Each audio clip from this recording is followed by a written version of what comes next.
I didn't think life could twist like that. One day, you're a man with a steady job, a loving wife, a modest home, and the next, you're half alive, coughing into a towel, abandoned on a ranch hours away from civilization, and all because of one thing. I got sick. Not just a little flu or fatigue. No, it started as a mild fever. But within weeks I couldn't walk without support. Muscles atrophied, my vision blurred, appetite gone. Doctors were baffled. Test after test. Nothing conclusive. They called it an autoimmune cascade. Some rare syndrome. No cure. Only rest. I thought Claire, my wife, would be my rock. At first she held my hand at appointments. She brought me tea, stayed up late with me. But then her mother moved in. And that's when everything started unraveling. Her name was Gloria, Claire's mother. The kind of woman who could make a saint feel judged. She never liked me, said I. Wasn't ambitious enough. I lacked drive.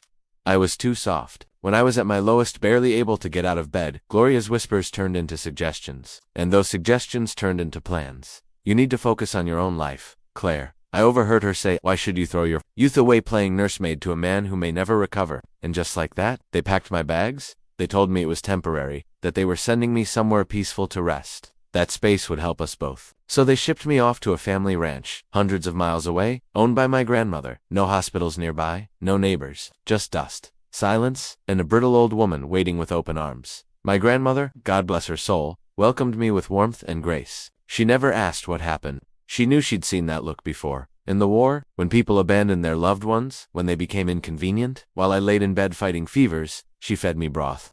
When I cried quietly at night, she sang old songs from her youth. And when I asked, why did Claire leave? She simply said, people show you who they are when you can't offer them anything. That cut deep. But here's the thing about rock bottom. It's a foundation. Once I hit it, there was nowhere left to fall. Over weeks and months, I regained strength. Every morning I walked a little further outside. I started eating better, lifting hay bales, repairing old fences.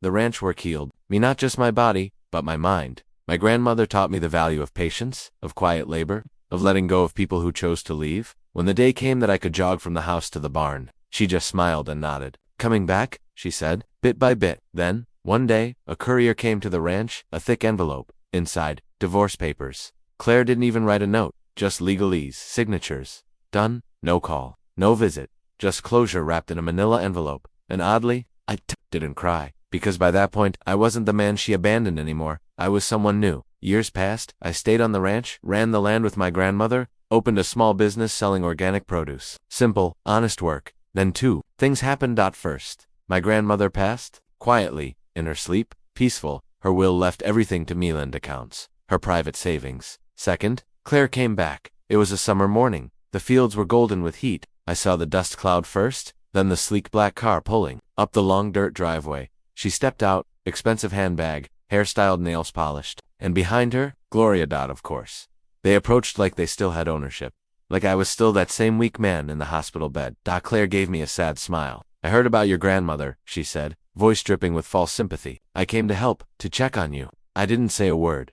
She walked into the house uninvited, looked around, saw the renovations, the framed business license, the photo of me and Grandma smiling on harvest day. She asked, where's the will? I handed it to her silently. Her face turned cold as she read it. She turned to Gloria, who was already frowning. You mean, he gets everything? Gloria asked. No, I said. I earned everything. They tried to argue. They claimed marital rights, that maybe we had unresolved property issues, but I pulled out the divorce papers. Her signature, the clean break, and then I showed them out. The last thing Claire said to me was, I didn't expect you to thrive out here. I replied, I didn't expect you to leave me when I needed you most. Now the ranch is thriving. I hire local workers, we ship produce across the region. Sometimes I give talks at the local community center on resilience, healing, and the power of self-worth. Claire tried calling once more, left a voicemail. She said she missed what we had. I didn't return the call, because what we had was built on a condition. Me being strong only when it suited her, and now that I have become stronger than she ever imagined, she no longer recognizes me, but I recognize me, and that's more than enough. Outro music fades in, voiceover close. If you ever feel abandoned at your lowest, remember this: the people who walk away are clearing the space for those who will stay. Your worth isn't measured by who stands by you at your best, but by who holds your hand when you're at your worst.